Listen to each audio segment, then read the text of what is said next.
오늘은 구속의 경륜 25번째 시간인데요. 이 말씀을 처음 듣는 분들은 구속의 경륜 1편부터 이렇게 들어보면 이해를 쉽게 할 수가 있을 것입니다. 이 구속의 이 7천년사를 새 하늘과 새 땅이 회복되기까지 이렇게 처음부터 이렇게 쭉 연구를 하고 있는데요. 이것은 연결되는 부분이 있기 때문에 차근차근 순서대로 보시면 더 잘 이해할 수가 있을 것입니다. 오늘 연구할 주제는 25번째인데요. 구속의 열매라는 주제를 가지고 연구를 해보려고 합니다. 이 열매라는 것은 나무의 진가를 판가름하는데 가장 확실한 증거가 됩니다. 예를 들어 보면 들포도나무와 극상품 포도나무는 외부적인 모습으로는 어느 나무가 극상품 포도나무인지 또한 들포도인지 구별하기가 쉽지는 않습니다. 물론 포도나무에 대한 전문적인 지식이 있는 사람은 쉽게 구별할 것입니다. 그러나 어떤 사람이 전문가의 식견을 인정하지 않고 극상품 포도나무를 오히려 들포도나무라고 우겨댄다면 참으로 난처할 것입니다. 물론 전문 지식을 가지고 있는 사람은 둘의 차이점을 분명하게 설명할 수 있을 것입니다. 그러나 정확한 설명에도 불구하고 그것을 인정하고 수긍하기를 거절하고 고집을 부린다면 당장에 그 고집을 꺾을 수 있는 사람이 누가 있겠습니까? 방법은 딱 한 가지밖에 없는데요. 시간이 흘러서 두 나무에 맺힌 열매를 본다면 아무리 고집 센 사람이라도 더 이상 억지를 부릴 수는 없을 것입니다. 왜냐하면 열매는 그 나무의 진위를 판결해 주기 때문입니다. 이와 마찬가지로 하늘에서 시작된 율법 전쟁도 마찬가지입니다. 사단은 하나님의 율법은 순종할 수가 없고 결함이 있어서 변경되어야 한다고 줄곧 주장해 왔습니다. 그러나 반면에 하나님께서는 당신의 종들을 통하여 율법은 완전하며 순종할 수 있는 율법임을 증거하셨습니다. 이와 같은 율법에 관련한 논쟁은 6천년 동안 선악 간의 대쟁투에서 중심 쟁점이 되어 왔습니다. 그러므로 하나님께서는 무던히도 오래 참으시는 가운데 두 포도나무에서 열매가 맺히기를 기다려 오신 것입니다. 2300주야의 긴 예언이 끝나고 때가 되었을 때 극상품 포도나무에 열매를 맺기 시작했습니다. 1844년 이후에 세천사의 기별로 말미암아 하나님의 품성을 닮은 살아계신 하나님의 인을 맞은 백성들이 탄생하기 시작하였고 드디어 인 맞은 백성들의 수요가 14만 4천인이 되는 특별한 무리가 나타날 것이었습니다. 이 무리들은 6천년 동안 하나님께서 경영하신 의의 나무에서 맺힌 열매들인 것입니다. 이제는 아무리 고집세고 사악한 사단이라 할지라도 의의 열매가 맺힘으로 더 이상 자신의 주장을 고집할 수가 없게 될 것입니다. 사단의 입을 막고 그의 기만과 모든 궤변을 여지없이 깨뜨려 버릴 것이기 때문입니다. 그러므로 엘렌 화이트 선지자께서는 교회 정원 학원 594페이지에서 남은 교회, 즉 14만 4천인은 사단의 머리를 부셔버릴 것이라고 하셨습니다.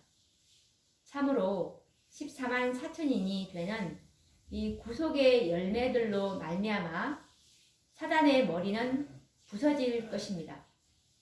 그처럼 끊임없이 하나님의 율법에 결함을 주장했던 사단은 14만 4천인들의 생애로 말미암아 여지없이 거짓으로 폭로될 것입니다.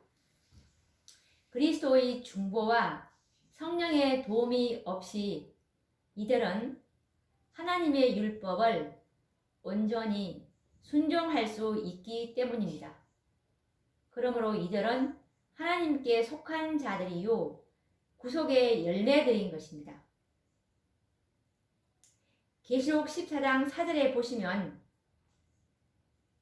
이 사람들은 어린 양이 어디로 인도하든지 따라가는 자며 사람 가운데서 구속을 받아 처음 익은 열매로 하나님과 어린 양에게 속한 자들이니 라고 말씀을 하고 계십니다. 그리고 초기문집 279페이지에 보시면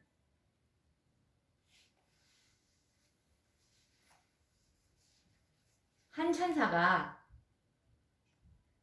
잉크통을 가지고 이제 지구에서 돌아와 지성소에서 중보하고 계시는 예수님께 자기의 일이 끝났다고 보고하는 장면이 있습니다. 어떤 보고를 하냐 하면 성도들의 수가 찼습니다 라고 보고를 하니까 예수님께서 십계명이 들어있는 법궤 앞에서 중보하시던 향로를 이제 내던지시면서 다 이루었다라고 이렇게 부르짖게 됩니다.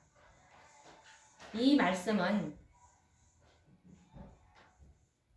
잉크통을 가지고 돌아온 한 천사, 이 천사는 바로 계시록 7장 2절에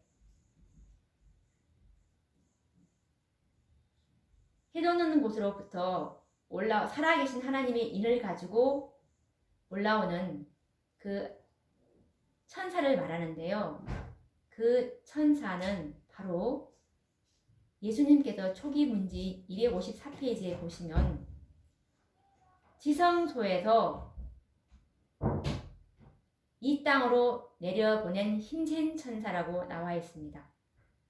그리고 이 지성소에서 내려보낸 이 힘센 천사의 사업과 사명은 무엇인지는 초기 문집 89페이지에 보시면 영문 페이지입니다. 보시면 그 천사의 사업과 사명은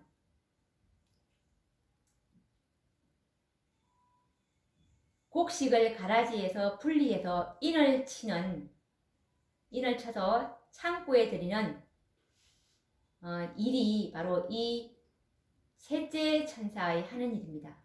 이 셋째 천사의 하는 일은 살아계신 하나님의 인을 치는 그 천사이고, 이 살아계신 하나님의 인을 치는 시기는 바로 예수님께서 지성소에서 이 천사를 내려보냈기 때문에 지성소에서 예수님이 들어가셨을 때는 1844년 10월 20일이죠. 이때부터 이제 살아계신 하나님의 인이 이제 쳐지기 시작했다는 뜻입니다.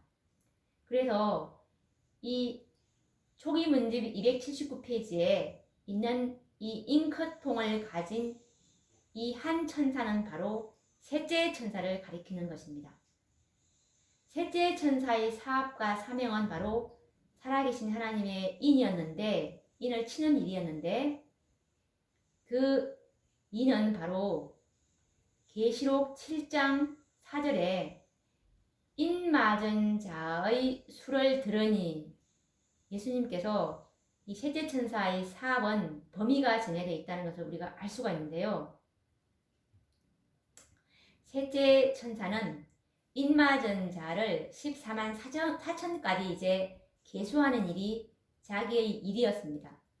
그래서 이제 자기의 일이 끝났다고 보고 하니까 성도들의 수가 차서 인치는 사업이 마쳤다고 보고를 하니까 지성소의 이 중보 사업은 이제 끝을 내게 되므로 예수님께서 다 이루었다라고 큰 소리로 부르짖었던 것입니다. 그래서 예수님께서 불의한 자는 그대로 불의를 하고 더러운 자는 그대로 더럽고 의로운 자는 그대로 의를 행하고 거룩한 자는 그대로 거룩하게 하라라고 말씀하시는 것은 이제 품성 회복 사업이 이제 지성소에서 끝났다는 것입니다. 모든 인류의 운명이 이제 결정이 되어 버린 것입니다. 이것은 바로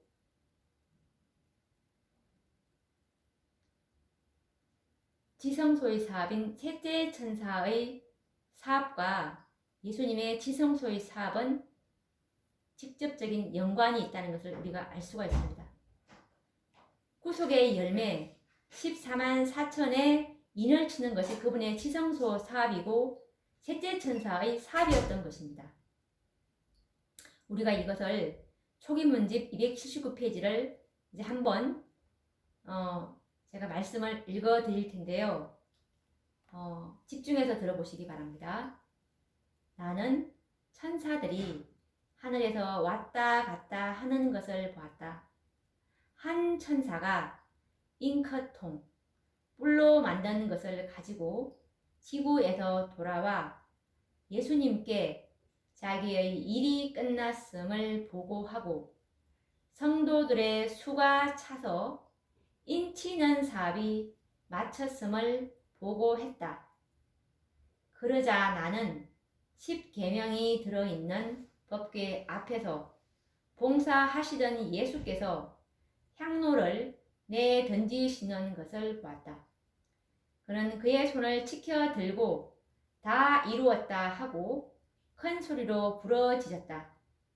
그리고 예수께서 불의한 자는 그대로 불의를 하고 더러운 자는 그대로 더럽고 의로운 자는 그대로 의를 행하고 거룩한 자는 그대로 거룩하게 하라고 엄숙하게 선포하실 때 모든 천사들은 그들의 면류관을 벗어 던졌다.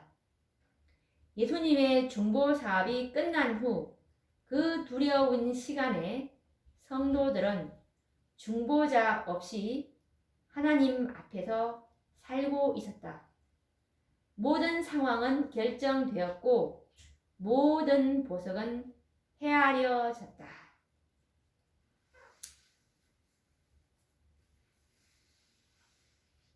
모든 보석은 헤아려졌다. 여기서 이 모든 보석은 바로 지성소의 중보 혜택을 받은 구속의 열매, 사람 가운데서 구속함을 받은 첫 열매들인 14만 4천인들을 가리켰고 그리고 헤아리었다는 것은 이 수요는 셋째 천사의 사업은 허다한 무리가 아니라 지정된 숫자가 정해져 있는 계시록 7장 4절의 인맞은 자의 수를 들으니 이것은 숫자가 정해져 있는 사업이었고 이 숫자가 다 채워지면 예수님은 지성소에서 나온다는 뜻입니다.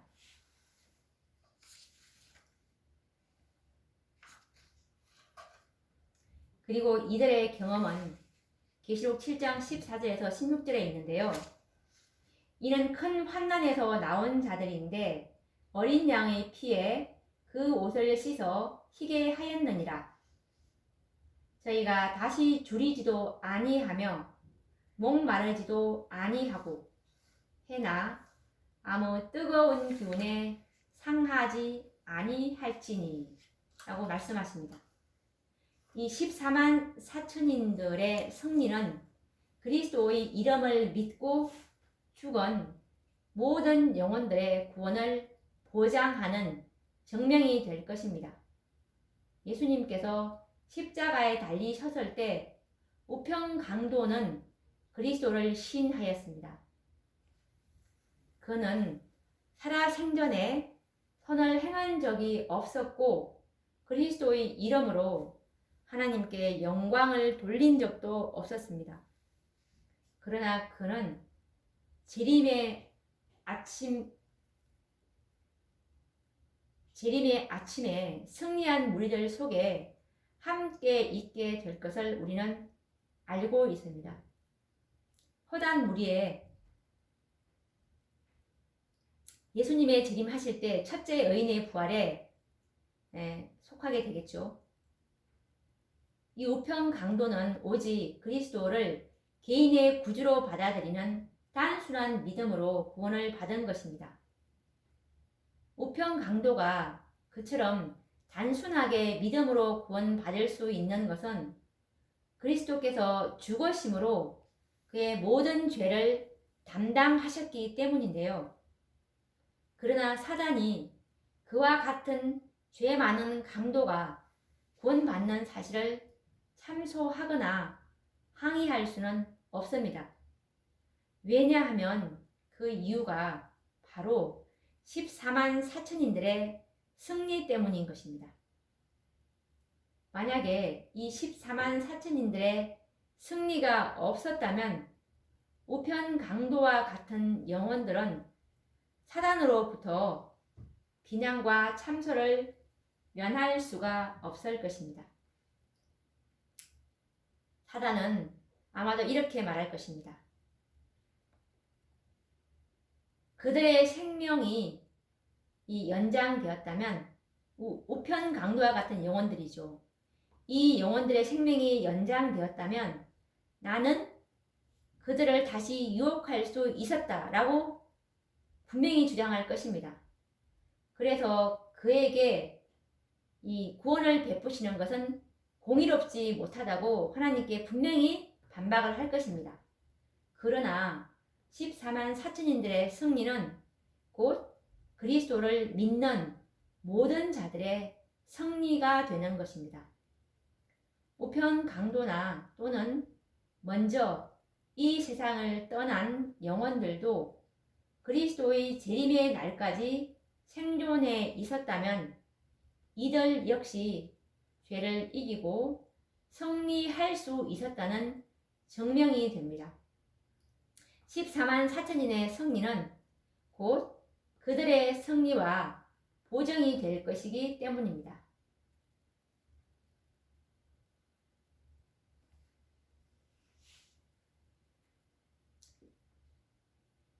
구속의 경륜이 완성되면 하나님의 성품은 이 14만 4천인들에게 이제 드러나게 될 것인데요. 하나님의 율법은 완전하고 영원 불변하다는 것이 이제 알려지게 될 것입니다. 그때 이 사단의 본성은 드러내고 사단의 본성을 드러내고 그리고 사단은 그의 성격을 이제 드러나게 될 것인데요. 이렇게 될 때 이제 대쟁투가 완전히 끝이 나게 될 것입니다. 이것에 관련된 증언의 말씀은 시대의 소망 764페이지에 있는데요. 그러나 대쟁투가 끝나게 될 때에는 그렇지 않을 것이다. 그때는 구속의 경륜이 완성되며 하나님의 성품은 창조함을 받은 모든 지적 존재자들에게 드러나게 될 것이다. 하나님의 율법의 교훈은 완전하고 영원 불변하다는 것이 알려질 것이다. 그때 죄는 그의 본성을 드러내고 사단은 그의 성격을 드러내게 될 것이다 라는 말씀입니다. 인류의 구원이 완전히 보장이 된 것은 하나님의 백성들에게서 14만 4천인들이죠. 이들에게서 하나님의 품성이 나타나고 하나님의 율법은 완전하며 영원 불변하다는 것이 증명되고 사단의 멸망이 확실하게 될 때 아담 이후 믿고 잠든 모든 영혼들의 구원, 허다한 무리들이죠. 이 허다한 무리들의 구원이 보장된다는 말씀입니다. 누가 하나님의 품성을 완전히 나타냈으며 하나님의 율법은 완전하며 변하지 않는 율법임을 증거하였습니까? 이들이 바로 14만 4천인들인 것입니다. 그러므로 이 14만 4천인들의 승리는 참으로 값진 승리이며 율법 전쟁을 종결짓게 되는 것입니다. 그러므로 사단은 이 14만 4천인들에 관한 교리가 백성에게 가르치는 것을 제일 두려워합니다. 왜냐하면 14만 4천인들의 수요가 차면 예수님께서 지성소에 나오시고 이제 모든 것이 다 끝나게 되겠죠. 이렇게 되면 사단은 자신의 운명이 끝난다는 사실을 너무나 잘 알고 있습니다. 이 구속의 열매가 나타난다면 더 이상 변명할 수도 고집을 피울 수도 없을 것입니다. 그렇다면 14만 4천인들에 관한 진리는 얼마나 중요한 현대 진리입니까?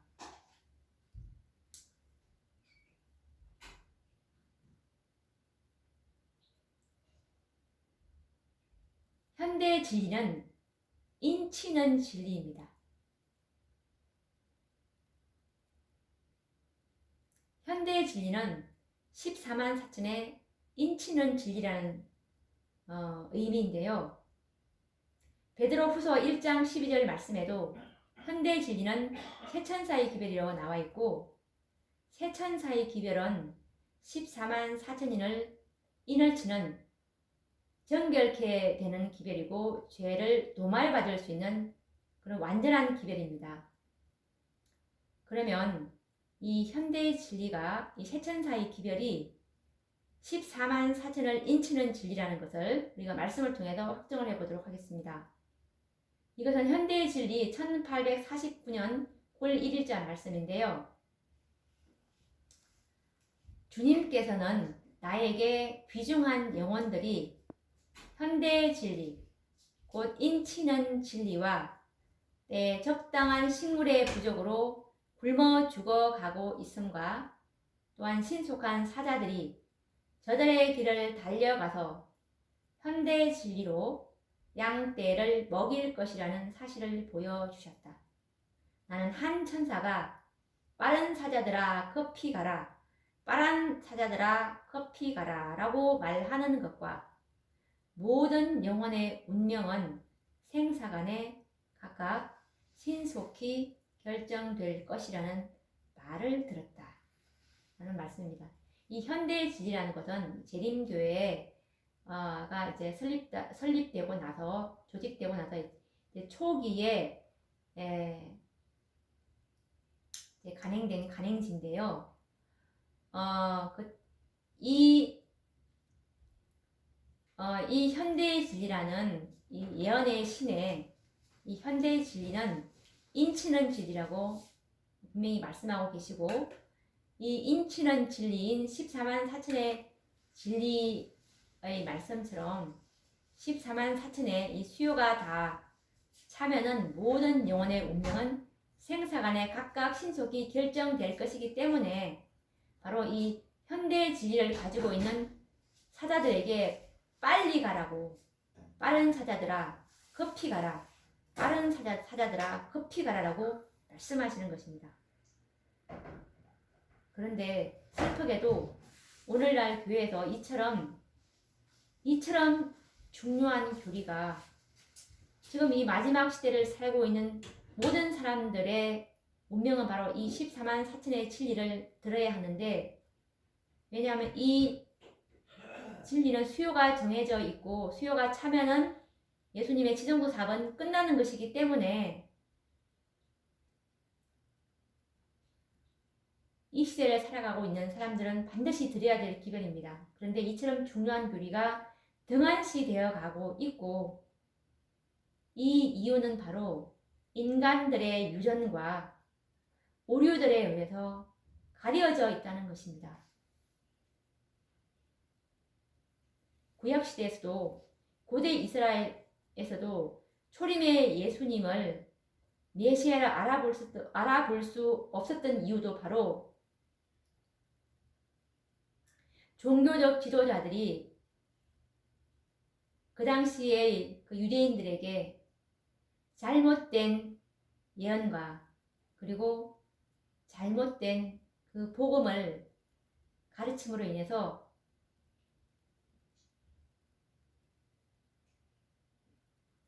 예수님을 알아보지 못했던 것입니다. 그들이 고난당하는 메시아, 돌아가시는 메시아, 이런 것들은 그들의 성매에 맞지 않아서 자기네들이 생각하는 세속적으로 이스라엘을 로마로부터 압제로부터 구원할 그 메시아, 재림의 영광스러운 모습에 그 예언을 잘못 적용함으로써 예수님이 모양도 풍채도 고운 모양도 없는 그 예수님을 알아보지 못했던 것입니다. 오늘날도 마찬가지입니다.